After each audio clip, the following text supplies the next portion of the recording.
Good afternoon, everybody. My name is Donna, and I'm your host of Donna's Edge television and radio talk show where truth matters. Thank you so much for watching every day, Monday through Friday, beginning at 2 p.m. That's on the Eastern time zone as I get to hang out with you. You can watch us on television. We're syndicated on Abundant Television, found on Roku, Apple TV, and Amazon Fire. Don't forget the podcast on thenewscasters.com. And we are with the biggest country giant radio station that there is. WZLA, and they are 92.9. Do you like country music, Julia? I love music. I'm infatuated with talent. And so if it's good country music, I like it. Yeah, I'm like you. I'm with everything. I really do like jazz, though. So I wish a jazz station would pick us up. I really love that. But I do love the country stuff, and it's more like country rock because it's stuff from the 70s and the 80s they play mostly. I gotta be honest, I'm more interested in that. I was actually having this conversation with a friend just the other day. The more modern country music is too poppy for my liking. Like I don't like a lot of it. But like the older stuff that could maybe be considered like classic rock, but also maybe country, like I'm into that. I like that. And I'm not really into the Tammy Wynette stuff. I mean, right. I'm more like the group Alabama, Feels So Right. Stuff like that. That's what I like. I really like that. And so anyway, some great groups came out of that era. And so anyway, that's what this station plays. So if you're into music like we are, and they'll put some more stuff in there. Sometimes I do the old Hank Williams stuff. They'll put that in there, but otherwise, that's basically what they're playing. And they're beginning to throw the Christmas music. They're sprinkling that into the system. So you'll hear some Christmas music right now, too. So that's awesome. I heard Elvis Blue Christmas. Man, it's not Christmas until you hear Elvis Blue Christmas. It's got to be. Phil bought me one of these little mannequin things. It's kind of like a doll, and it's Elvis, and he's holding the guitar, and he's twisting to "I'll Have a Blue Christmas Without You." You're so funny. Yeah, him rocking. So anyway, it says, and I'm a huge Elvis fan too. But anyway, I just love this time of the year. It's just a wonderful time of the year. Julia has her own podcast, and you got folks who are listening to you and listening to your podcast. Yeah. Tell us about it. Well, I'm actually really excited. We recently celebrated our 2-year anniversary. We have over 800 episodes now, and it's amazing, and I'm just super excited about it. I really like the direction that we're going in, and I'm thrilled. It's called Life After Breath. It's about 7 to 10 minutes every single day, and it's just about 3 to 5 minutes of me talking to you a little bit about kind of like the stuff we talk about here on the show, but how to live your best life, how to be true to yourself, and then 3 to 5 minutes of taking some deep breaths and really connecting to yourself so that you can start your day centered. If you start your day askew, it's going to keep going askew. But if you can start your day centered and really connected to the you that is you inside of you, you're going to have an amazing day. And so that is the goal of Life After Breath. You can find it on any of your favorite podcasting stations. And it's, like I said, 10 minutes a day. You can do that. Oh, you sure can. And I'm so glad that I'm glad I learned your technique. Just breathing. Because there would be like you're in the busy time of Christmas and you got like 1,000 things you got to do, and you got to cook, you got to be at an event, you got to do this, and then you're running a business all at the same time. And I would do all these things and not take 1 minute to breathe. I mean, I was going from one thing to the other, and I was burning myself out from years of doing that. Yep. Breathing is just a wonderful thing. Here's the thing. You have no idea how many people tell me they don't have time because they're being pulled in 800 directions. But what's happening is you're being pulled in 800 directions without caring for yourself. You're not feeding yourself. You're feeding your kids. You're feeding the people around you. You're not feeding yourself, and you are going to burn out. If you take 3 minutes a day, don't listen to the whole podcast. Just listen to the breathing part if that's what you have to do that day. If you take 3 minutes a day to just breathe, you are nourishing yourself so that then you can tackle each thing one by one. And by the end of the day, you've gotten everything done and you've taken care of yourself. If you put yourself on the end of the list, you're never going to get to you. If you put yourself at the front of your list, you're going to be so much more whole and complete to be able to accomplish your entire to-do list. We think that we don't have time. You know what? What do you do when you're on the toilet? Breathe. That's what I do. Like literally, if that's the only time you have, take it. I would love for you to take a little bit more time than that, but start there. And you'll notice how amazing it feels when you find that calm of just sitting. And if you're in the car at a stoplight, you don't have to close your eyes. Just take some deep breaths. Anytime you start to feel heightened, take a couple of deep breaths. You don't consider it meditating or praying or anything like that. Just deep breaths. Nobody knows that you are actually centering yourself. There is all kinds of science about this, about regulating your neurosystem and regulating your nervous system by taking these breaths. For me, yes, it's about that. It is very physical, but it is also incredibly spiritual, because that is literally your opportunity. Why on earth would you be getting calmer if you weren't connecting to that spirit part of you? If you weren't connecting to that part of you that is true, that is truly you, without all the excess BS that we get wrapped up in.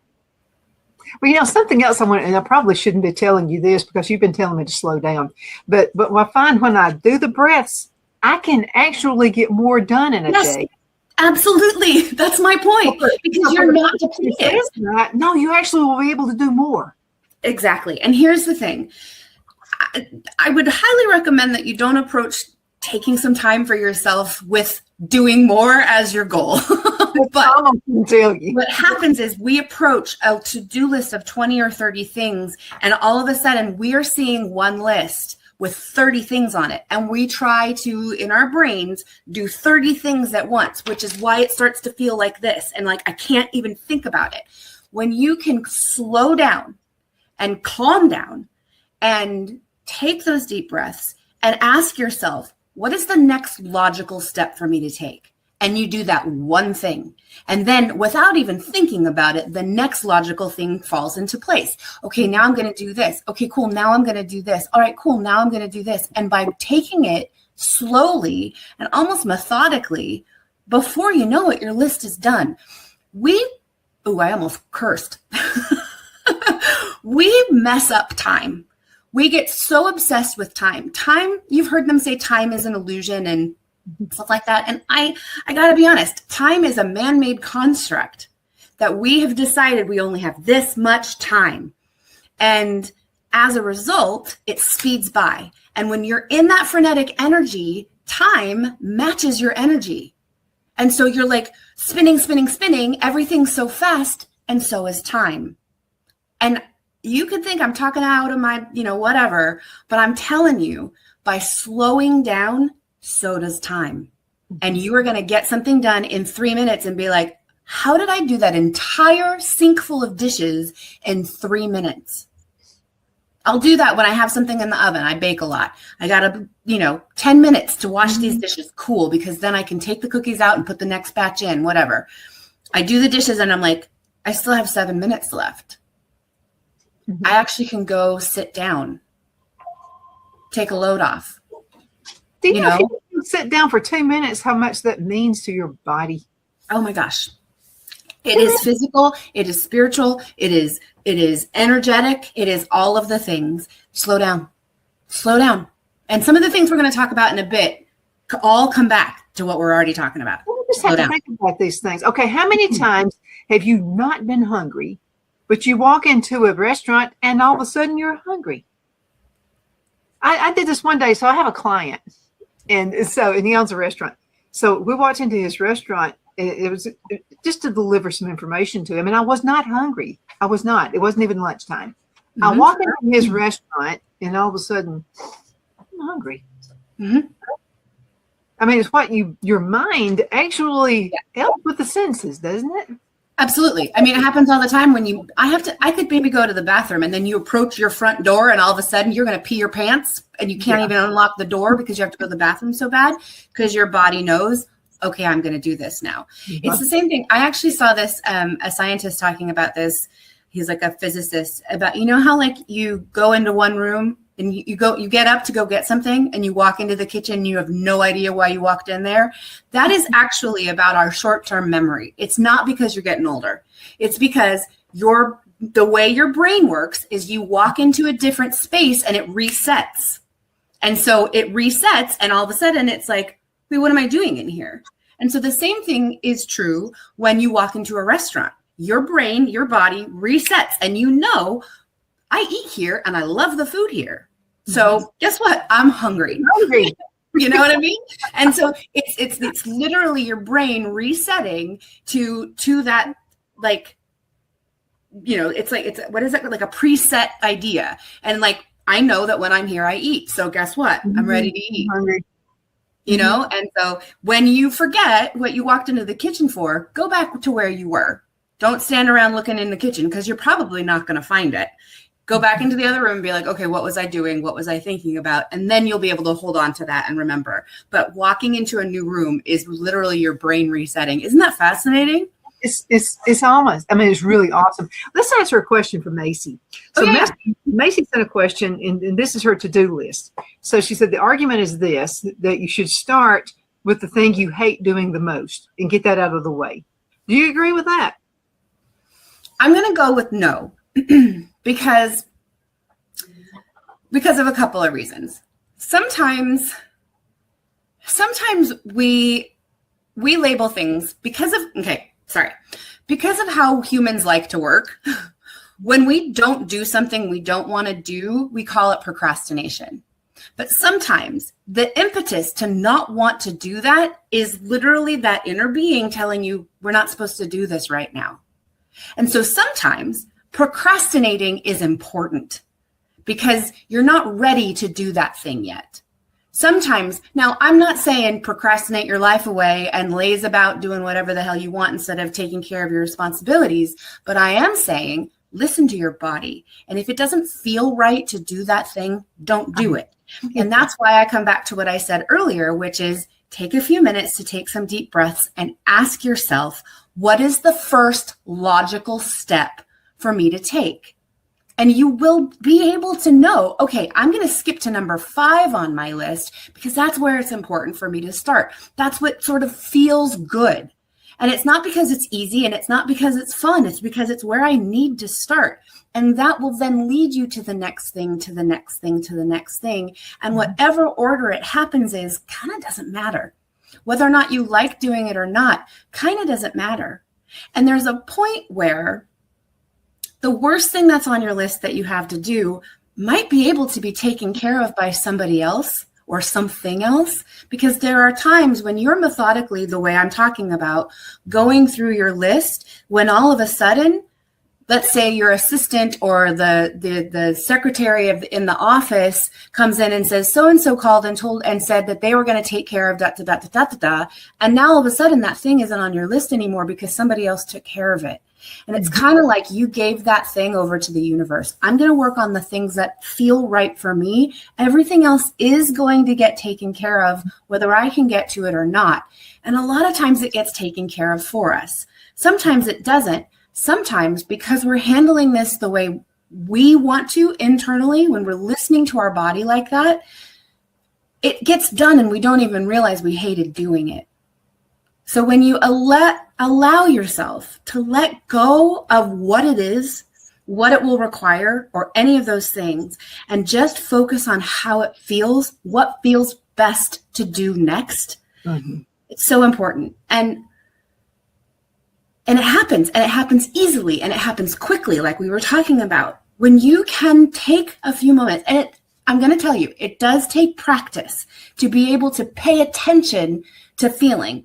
And so what you'll find if you listen to the podcast or when you start to breathe, what I'm going to encourage you to do is pay attention to how it feels. We breathe all day, every day, and we don't even notice it. But if you take a deep breath right now and really feel your lungs expand, what does that feel like? How often do you pay attention to what it feels like, to the fact that when you inhale, it's a different temperature than when you exhale? Start paying attention to what happens to your body and in your body, with your body, while you do something as basic as breathing. And what you're going to do is you're going to start paying attention to how you feel. And now you're paying attention to how I feel when I breathe, and automatically you're going to start feeling how you feel when you never did before. So it does take a little bit of practice. Tune into yourself, connect to yourself, and then you'll be able to start feeling what feels good and what doesn't feel good in those lists.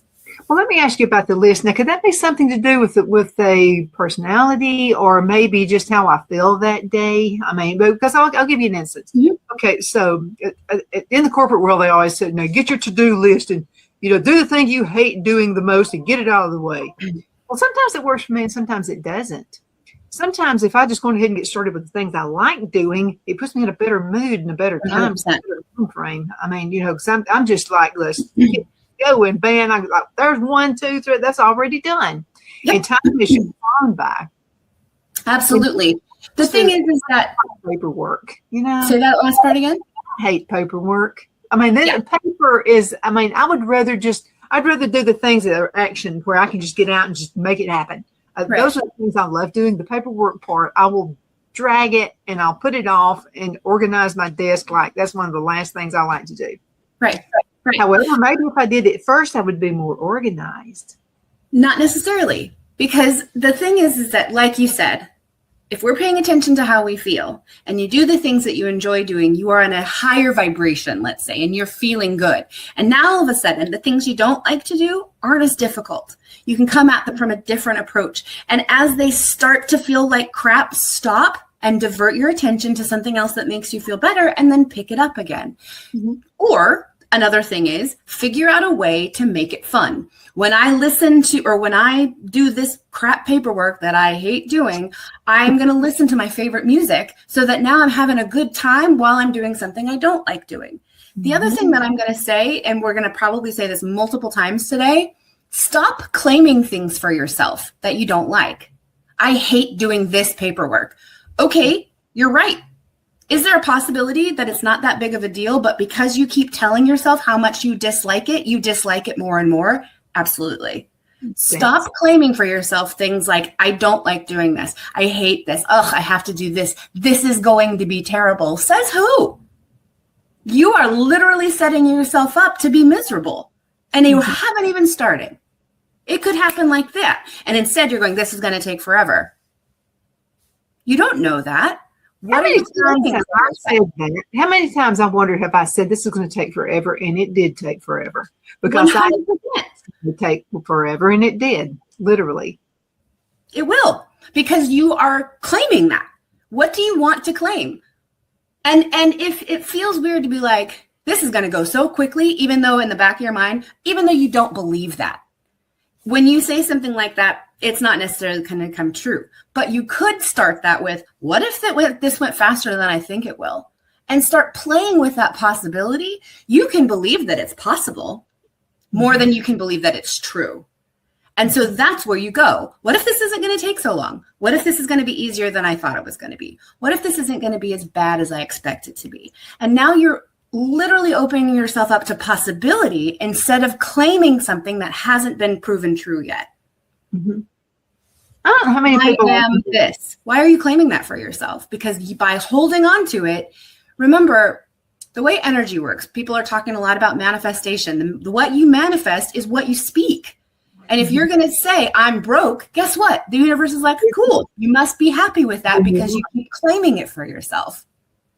It might be true when you look at your checkbook, but at the same time, you don't want it to be true. So stop claiming it. Stop saying, I can't afford that. Start saying, I'm not going to do that right now. Cool. You know what I mean? It's you're saying the same thing without saying it, without claiming something that you don't want for yourself. Anyway, I'm going off track, but there you go. No, I mean, that's right on track because it's exactly what we're talking about. We're going to have to take a commercial break. We're going to have to take 2. We have a lot of new sponsors. We're going to talk about some of those when we come back. That's awesome. So we'll be right back.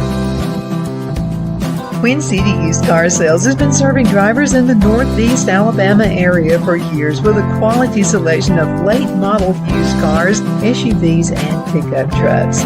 On top of our extensive selection and competitive prices, we offer professional auto financing services for used car buyers of all credit levels. Whether you've just begun your search or you're ready to secure your next vehicle, at Twin City Used Car Sales, you will drive away with the vehicle of your dreams. The sales and finance staff at Twin City Used Car Sales looks forward to serving you, and you can apply for financing online before your visit to our used dealership in Gadsden, Alabama. Check us out on the web at twincityusedcars.com or go by our location at 901 First Avenue, Gadsden, Alabama. We sincerely look forward to serving you.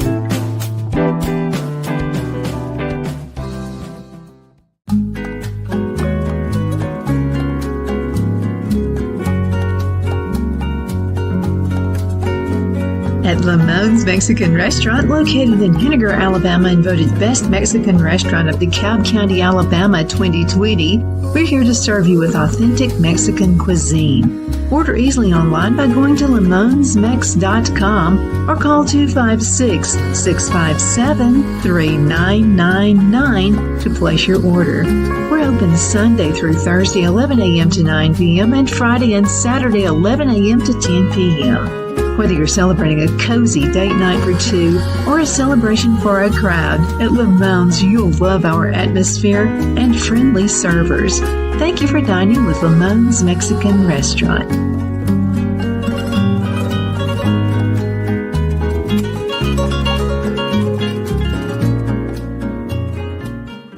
Good afternoon. We're back. My name is Donna, and I'm your host of Donna's Edge television talk show where truth matters.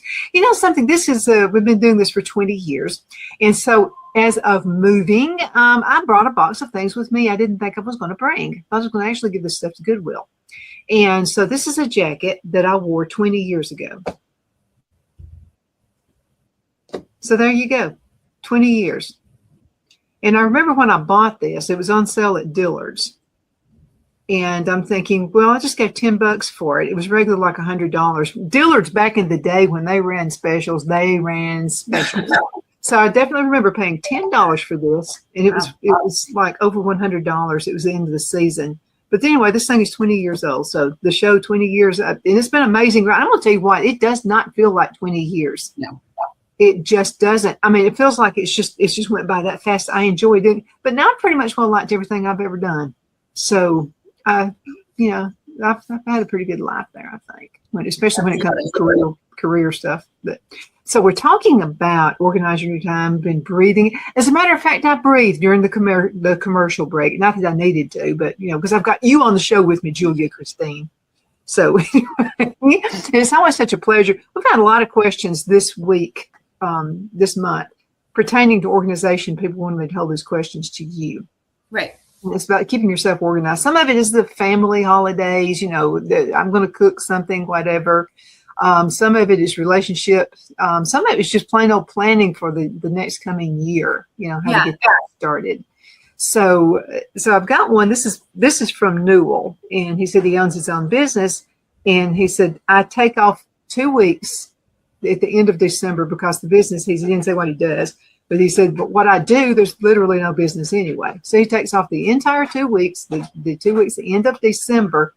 And part of that time, he organizes himself for the next year. Cool. That's awesome. First of all, I want to acknowledge that it's really great that not only are you acknowledging where your business is and that you have the opportunity to take this time, but that you are taking that time for yourself.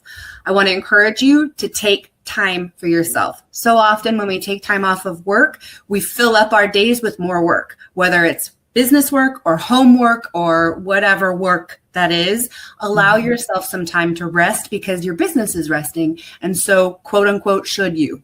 I don't like to should on people, but like literally allow yourself that time to rest as well. I want to encourage everyone to do that because that's what winter is about. Winter, every other creature on the planet hibernates or everything slows down. Nature slows down. We're allowed to slow down. And so allow yourself some rest. As far as planning goes, planning is important. I know that, well, let me rephrase that. Planning is important for a lot of people. There are people who don't need that, who don't want that, and that's okay. So just know that if you're not a planner, cool beans. You do things the way you're doing things. As you plan, what's really important is to remember Everything is energy. And if you think about energy, whether it's the words that are coming out of our mouths or the actual physical things that we're dealing with, energy is constantly shifting, which means the best laid plans aren't necessarily going to happen the way you think that they do. So literally imagine holding your plans in your hands, and instead of holding on to them so tightly that it has to go this way, allow yourself to loosen your grip and just hold your plans almost like spaghetti that are slipping and sliding through your hands. And maybe some of them are going to fall off and through your fingers, and that's okay. And allow yourself to be like, all right, that didn't happen the way I thought it might, but guess what? I still have spaghetti in my hands. You know what I mean? Like, and allow yourself to hold on to those plans loosely. Yes, plan ahead. Think about it. Allow yourself to take those deep breaths, connect to yourself. And when I say connect to yourself, what I mostly mean is quiet the noise of what everyone else thinks and says. Quiet the noise of the bill collectors, of the payments due, of the people that you need to reach out to for service, any of it. Quiet the noise and find what sounds or feels best for you. If you write down a list and it just doesn't feel right, throw that list away, start over. Maybe starting with something that you normally do in March, doing it in January just feels right this year. Do it. Because listening to that part of you, regardless of what anybody else says, regardless of what you've done before, well, we've always done it this way. Cool, we're not going to do it this way this year. We're going to try something different and see what happens. And allow yourself to kind of with the energy around you instead of holding on to something. Because if something's shifting and you're still holding on to something, you're going to feel even more pulled, and you're going to be disappointed with how things turned out, even though maybe they turned out for the better. So often when we think something is going to go a certain way and it doesn't, we're really disappointed in the moment. But when the end result happens, we're like, wow, that turned out so much better. And I have the perfect example. I have a really good friend who got this amazing vintage poster, and he had a frame for it. And he put it in and like, he had to be really careful. It was like falling apart. It's from like the 50s, and it's just a poster. And so like, he put it in this frame, and the hooks on the back were falling out. And so he needed to make sure that they were strong enough to hold the frame. And so he started hammering it. And I was in the room, and I was like, you know, you might want to take the glass out of that before you continue hammering. And he's like, no, I'm good. And I'm like, okay. Well, of course, he hammered it a couple more times, and it totally cracked. And so now he's like, what am I going to do? And me, I'm saying, you're going to pay $40 for a new pane of glass, or you're going to go buy a new frame. And he was insistent. I love this frame. And I'm like, but look, there's paint coming off of it. The edges are separating a little bit on the corners. Just get a new frame. And he's like, no. He insisted. So he went and he bought a pane of glass. They set the poster in. He gets it back. The poster's in there crooked, and they've chipped the paint on the frame even more. And so he's angry, all this stuff. I'm making this. He's he does a restoration like in homes and stuff. So wouldn't you know, he undoes all of their work, straightens the poster. It's smoother than it was when he took it in. He does his work on the outside. He sands down the frame, and he does this, and he repaints it. I cannot tell you. It is so beautiful. It is amazing. And he's got it hung in the right, perfect place. And we're looking at it going, when this all fiasco happened, the glass broke. It was too expensive. It like all this, we had to wait a couple months to afford it. We had to like do all these things. Then he had to restore it, and he was angry and all these emotions because none of it went to plan. But the end result, everything happened exactly the way it was supposed to, because that frame, what it looks like, the way it looks now, it is exactly the frame and the color and everything the way it needs to be. And it is beautiful. And if he hadn't allowed himself to just like, he was upset about it, but he allowed himself to, okay, well, I'm just going to do it this way. I'm not going to like rant and rave and make them replace the frame. I don't want a new frame. Like, he allowed it to happen, and it did not go the way we planned it, but it is perfect. And so when you're planning things, keep that little ridiculous story in the back of your mind when things go wrong. This is going to end up exactly how it needs to. That's hard for me to keep my sight on right now because I'm pissed off it didn't go to plan. Allow yourself to plan the way it feels good, and then hold that loosely, because unfortunately, if you plan XYZ, you plan to pay a bill because you're going to get paid over here, that payment might not come in, and now your plan of paying is askew. And so you can, and we do, allow ourselves to get upset about that. Or you can be like, cool, well, I know I'm going to pay this bill, so the money will come in somewhere, and I'll remind them to pay me, and then they will, and everything will be fine. And so hold on to those plans loosely. You know something, this all reminds me of gardening, which is my passion. I love gardening. And so this is what I noticed the 60 years I've existed on Earth. Okay, so if I don't go exactly by the book, it's okay, because there's so many variations to the weather, whether you get a lot of rain, no rain whatsoever, you're going to have a dry spell you weren't expecting, all these things can happen. But I've learned to just listen to the plant. I know this sounds all crazy, plant lady, cat lady, all this kind of stuff, but let me tell you how it works. Okay, so I've learned to propagate plants. All you have to do really is just buy one plant the rest of your life. Just buy one, propagate it, and you'll just have millions of plants coming. So I have this plant that I wanted to propagate. And so I propagated it, and according to all of the manuals and what school teaches you, Auburn University taught, and all this kind of stuff, is there's a particular time you do this, there's a particular time you do that. Not necessarily. Okay, so I propagated, and I found got 5 plants out of one.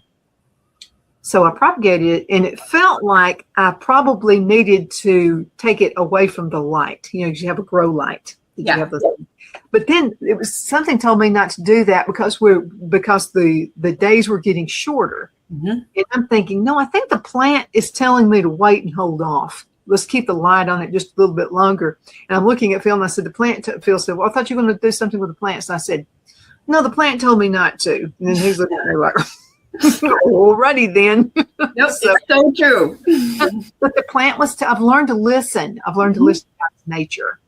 And because God knows more than I do, I don't have a clue. He knows the future. I don't know the future.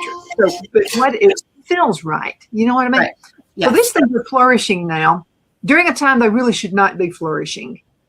But it's because I didn't go by the manual. I did what felt right. Exactly. And that is absolutely what I'm talking about. Absolutely. Listen to that. Allow yourself to follow what feels good. They say that there's a person who I like to do her yoga, and that's like her thing is follow what feels good or find what feels good. And it's the same thing when you're stretching. I can bend over a lot more than my mom can. And so I'm going to stretch with my palms flat on the ground. She's going to put her hands on her knees. And that's cool because that's what feels good for her in that stretch. Whereas that's not going to do crap for me. I need my palms on the ground to get a good stretch. And that is life. Take that advice and apply it to everything. Find what feels good. Follow what feels good. How you speak to someone, how they speak to you. If they don't speak to you the way you want to be spoken to, know that and turn away from it. You don't have to respond. You don't have to react. You can just be like, cool beans, not for me today. Keep going. Follow what feels good. Listen to that. And what that's called, Donna, is living a soul-led life. And I remember you know that I've had this massive journey from complete insecurity into totally knowing who and what I am and moving forward in that. You are going to find when I decided I didn't want to be what everybody else wanted me to be anymore, I was like, I had to teach myself to start listening to that voice. And I literally would wake up in the morning, I've told you this before, and just say good morning to myself. Good morning, Julia. Start talking to yourself. You don't have to do it out loud, but do it internally. What do I want? Don't rush to order when you're at the restaurant. If you're in a fast food place, let the next person go in front of you. Don't rush just because ask yourself, what do I want? What do I want to eat today? What do I want to wear today? Don't just grab the first thing that's available. Stand in front of your closet, in front of your chest of drawers and say, what do I want to wear? And it sounds so silly. Tell yourself, I'm listening. It's a practice. And you start to do that. And all of a sudden you go to grab one pair of socks and you're like, hold on, I want to wear the purple socks today. And it feels good. And you follow that. And does it make sense? No. But when you take your time to discover what you want to eat instead of what you're just going to use, instead of what you're used to eating, all of a sudden you're enjoying your meal a hell of a lot more because you're finding what your body, your mind, your soul all line up to want. Instead of rushing, instead of doing what we always do, instead of doing what we've always done, or instead of what everybody else is telling us to do. Start living a soul, self-led life. You're going to be happier. Like, I can't even express to you how much happier you're going to be, how much less stress, how much less anxiety there actually is, because you're doing what feels good for you. Anxiety, stress, all those things, it doesn't feel good. So when you stop following that and start following what feels good, you live an amazing life. Amazing. You do, and you'll be able to make wiser decisions because you know how I feel about animals. I love animals. So I'm always, like helping people find a shelter, help people adopt animals, that kind of thing. That's what I like. Yeah, absolutely. I was watching a commercial, and I'm gonna tell you, you can get me every time when you see a little puppy or a little kitten or something. I was watching this commercial on television, so they're showing all these little puppies that were just freezing, and cats looked like they hadn't eaten whenever. Yeah. And I was about ready to write a check to this company, and I thought something doesn't feel right. Because they run a lot of commercials. They're spending a lot of money on commercials, I feel like. So I told Phyllis, I'm going to check and see what the salary of the CEO is. Well, there's a lot of money. Now, I think you need to make something if you start an organization, whatever. But when it comes up to $2 million a year, I think that's too much, especially. And then I looked to see actually how much of that money goes to help an animal. It was a few cents per dollar. I mean, just a few cents. And then I woke myself up and I said, wait a minute, why am I doing this anyway? I need to give to a local shelter. Ding, ding. That's what I was just going to say. This is where I live. I want to have the animals here.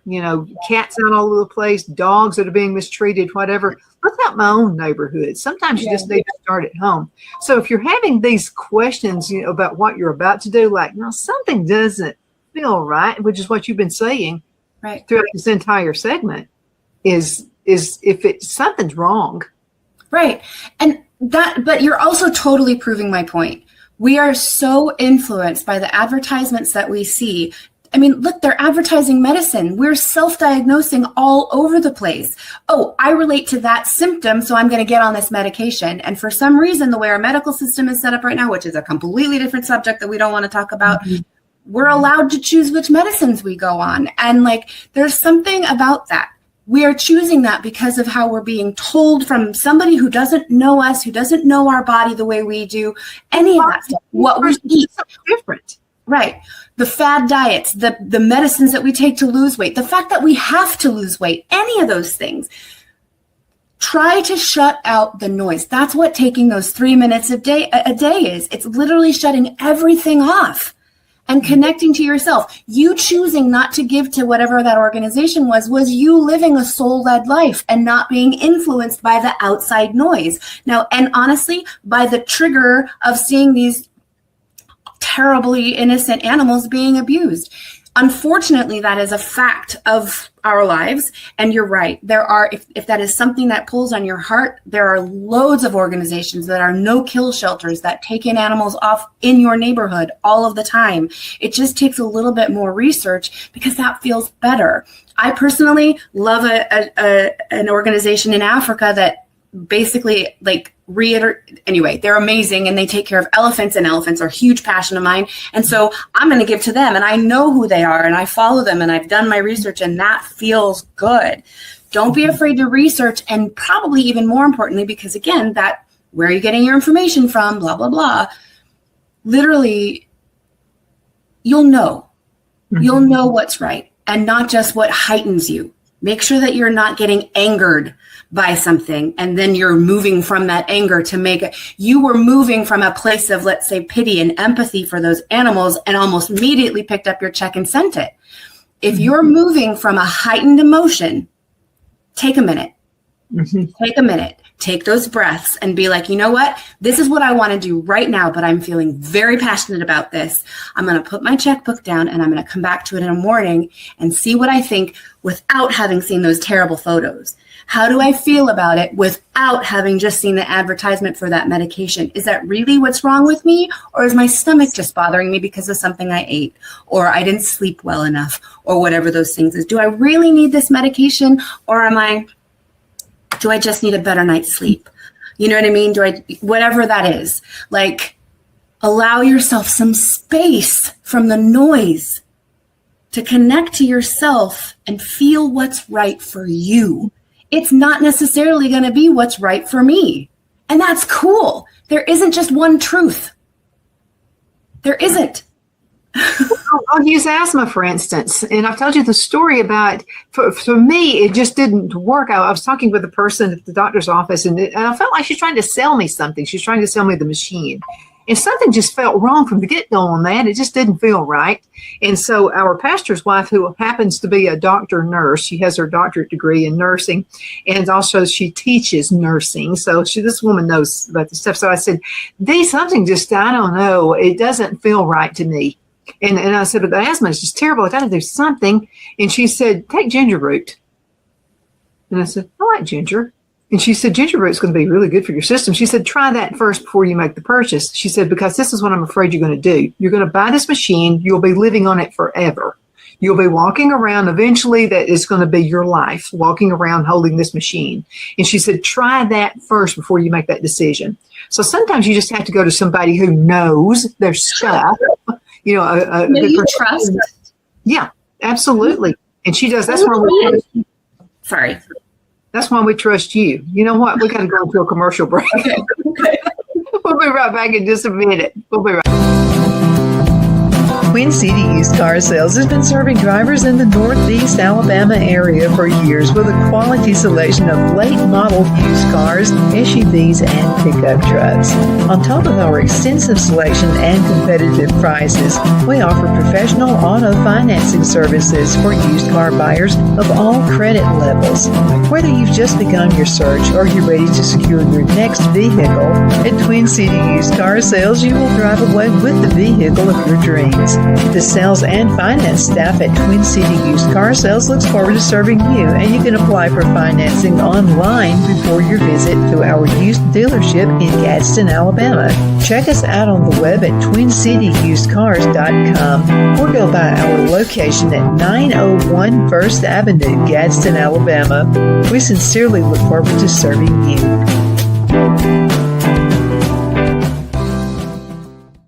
We return. My name is Donna, and I'm your host of Donna's Edge television and radio talk show where truth matters. I wanted to mention a few new sponsors we have. The show's getting really popular. We're really excited about it. Eggs Up Grill. Do you have one in New York?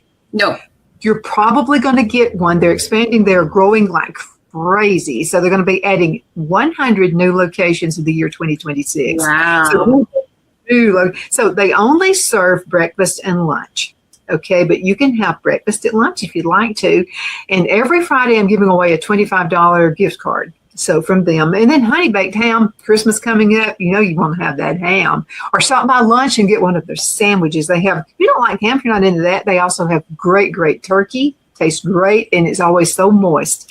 And if you'd rather have roasted chicken, you can do that as well. But go ahead and check those out. We also give away a $25 gift card there. And also the Gadsden Mall.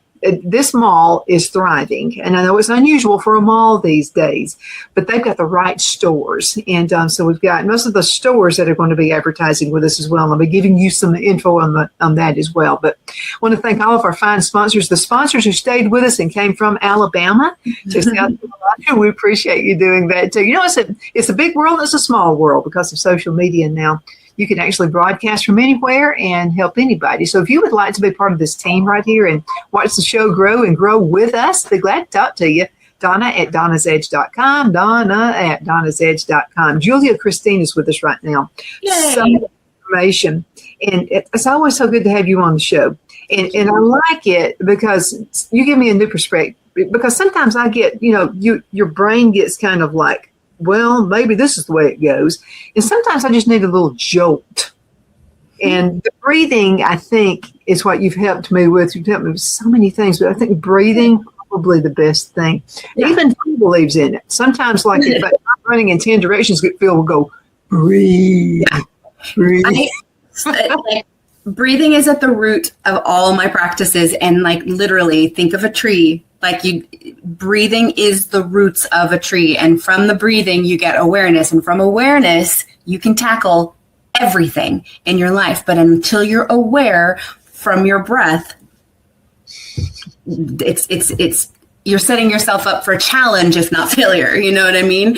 And one of the things that you said earlier about like doing the hard things first, we are trained, and it is very much a real thing in our society, that you have to push through. You have to fight through the hard stuff. You have to fight, keep going, keep fighting. No, we shouldn't have to do that. Fighting is still resistance. And if you're in resistance to something, then you're not in the flow of that energy we were talking about, which kind of means you're not connected to yourself.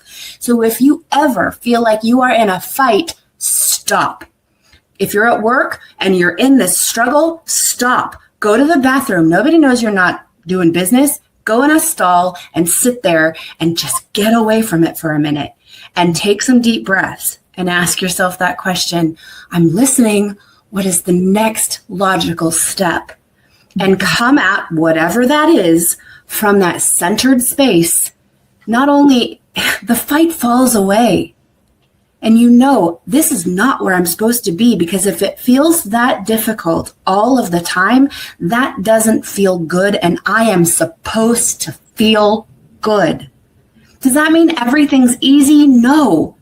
But it's not supposed to be difficult all day, every day, at all. You're just leading me into Mindy's question. Cool. So Mindy had a question about, she's working a job. She feels terrible there every single day. She likes the work, but it's the boss around her and some of the other people. And she feels like he doesn't give her some of the other ways to grow within the business like other people get. She feels like she's kind of like pushed to the side sometimes. Right. So her question was this. She said, I know I need to get another job somewhere else, but I'm just afraid because here I'm in my box. Yes. So okay, first of all, Mindy, I love your awareness. I love that you realize that this is not the space for you to be in.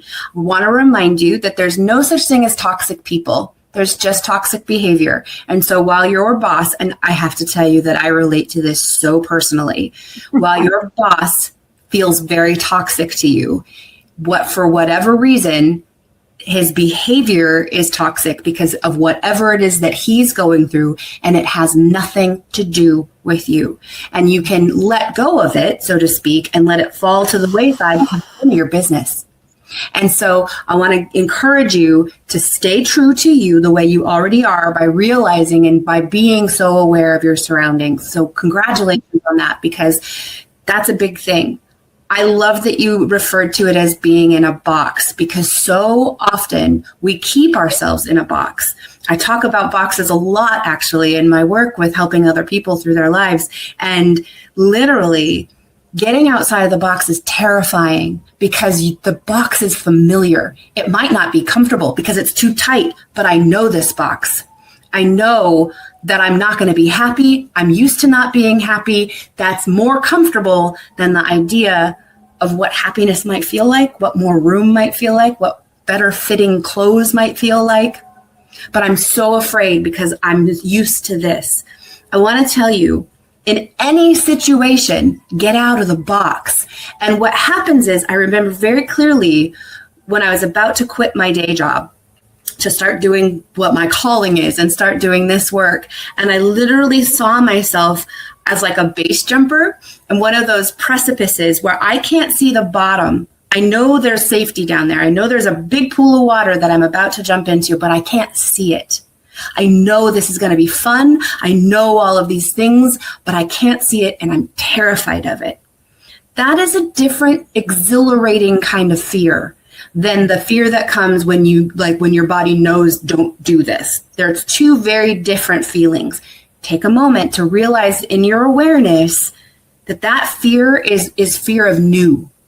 And take fear by the hand and use fear to help you through it, instead of being afraid of fear. We resist things when there's fear in front of us, when in a lot of times, fear is there to help us through. And so turn the tables on your fear and be like, cool, I see that you're here. I need your help. You're a powerful being in my existence right now. Help me. I need that power. And all of a sudden, fear's on your side. And the two of you together are going to jump off that precipice into something new and beautiful and exhilarating. And now you can feel it. I can feel it. All of a sudden, this is exciting. Me and this being, this thing that I used to be afraid of, we're in this together. And oh my gosh, this is amazing. And this is new. And this is all of those things. And we can talk about fear another time because that's a longer story. But I want to tell you that you're on your way to being right where you need to be, and that it is important, first of all, to recognize that you're in a box and then to step out of it. So what I would encourage you to do is, because of the way our society works, you continue to look for that new space. You love the work. Fantastic. Start to prioritize in your mind. I love this part of my job. Oh, I don't like doing this. Oh, I love this. Oh, I'm not wild about this. And you're going to start focusing on the things that you love. And then you're going to start telling yourself, I am so excited about the job that is awaiting for me. That is only all of these things that I love. And start visualizing that. Start telling yourself how amazing it's going to be. Start telling yourself how excited you are for the person who's going to take your place, that they're going to fit into this place better than you did, and how amazing an opportunity for them. And literally visualize the person who's going to replace you in your current position. And what you're doing is you're literally lining everything up for that next opportunity to be right there for you to step into it, not dive into it, not fearfully like jump, but literally be like, oh, this is it. It has arrived. I'm here. And continue focusing on that. Now, does that mean you have to go through the day-to-day of still being in that place for a little while? Yes. But instead of it being a dreadful thing, ugh, I have to go to work again, be excited about the fact that you're going to continue to grow the ideas of the things that you love. Today is an opportunity for me to realize I love this part of my job. I could do without this part of my job. And literally use your days that remain in this company as a tool for you. Use them to discover what you want, to discover what you like. And literally by switching your perspective of using them the way you feel used, the way you feel mistreated, I'm going to use that as an opportunity to continue honing in me and like literally like growing me. Thank you for this opportunity. Now I know what I don't want in a manager. Now I know more securely how not to treat the people that I am a superior to. I thank you. And also hold on to and remember, not about me. You're a jerk, and that has nothing to do with me. That statement was rude, and it has nothing to do with me. We go back to that thing we've talked about before. Are the things that you're receiving for other people true? Ask yourself, is that true? And if the answer is no, it has nothing to do with you. You don't have to take it on. Mm-hmm. That is you claiming and holding on to your power in the most effective way possible and moving forward with your head held high, not being affected by the, let's just say, crap around you. It doesn't have to affect you. You can let it if you want to, but I don't think you want to. No, don't let it. I went through something very similar to this. Okay, so I was working with a company. I've been in corporate world most of my life, except for the past 20 years. And this is like, the 20 years has been like a freeing thing. I mean, I'm going to tell you, I love what I do, but I've enjoyed every job I've had. So I had a problem with my boss. Okay. And I think I've shared this with you before. And right. So I thought, well, I'll just handle it on my own. But Phil noticed. Phil said, what's going on at work? And I said, why? And he said, you act like you hate your job. I thought you liked it. And I said, then I just started like vomiting it out all over the place to him. And I said, it's, I don't know why he's giving me such a hard time. I said, I'm producing more than anybody, really combination of more people, because I actually do my job. I don't sit around the coffee pot talking, gossiping. I do my job. And so it was, I handled government and corporate accounts. So I was out a lot, which kind of helped. But when I would have to come in, it was just like I hated going into the office to see him. So Phil said, I know what it is. I said, what is it? And he said, you're ambitious. He thinks you're after his job. And I said, I don't want his job. I'm very happy with what I do. And he said, well, then you need to march in there and tell him that you're happy with what you do. And I said, why would I have to do that? Does he have to? I mean, and Phil said, trust me, just go in there. So I knocked on his door and I said, I need to talk to you about something. And he said, well, sit down. And I said, why are you giving me such a hard time? And he said, what do you mean? And I said, you go against every single thing I want to do.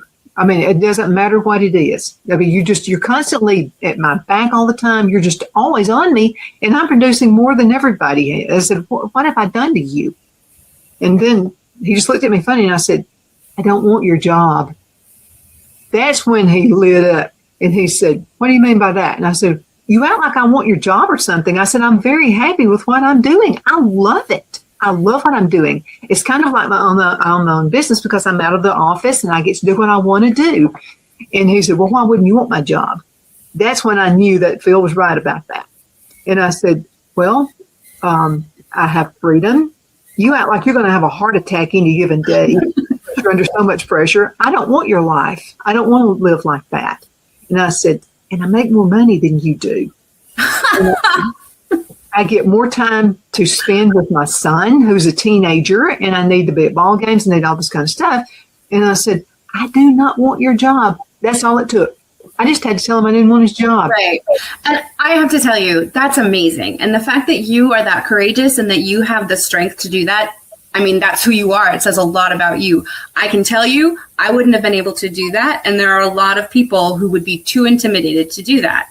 Additionally, like I know from my experience, my boss wasn't threatened by me. There are a lot of bosses that are threatened by very good workers. And maybe that's is it Mindy? Maybe that's what she's going through. But I know for me, that was not the thing. We just were two very different people. And he was very used to, I'm going to say, using the people underneath him. In fact, he loved that I was so good at my job because it meant he didn't have to work. It meant he didn't have to do anything. And yet if something went wrong, it could be my fault. Like that. I wanted employees like that, where there was less work for me to have to do as long as I did. Exactly. But he took advantage of it in a way that was not productive and not helpful. And I ended up doing everything. That had a lot to do with my insecurities and all of those things because I allowed that to happen. And so I just want to say, not everybody is going to be able to resolve it like that. And it's not threatening every time.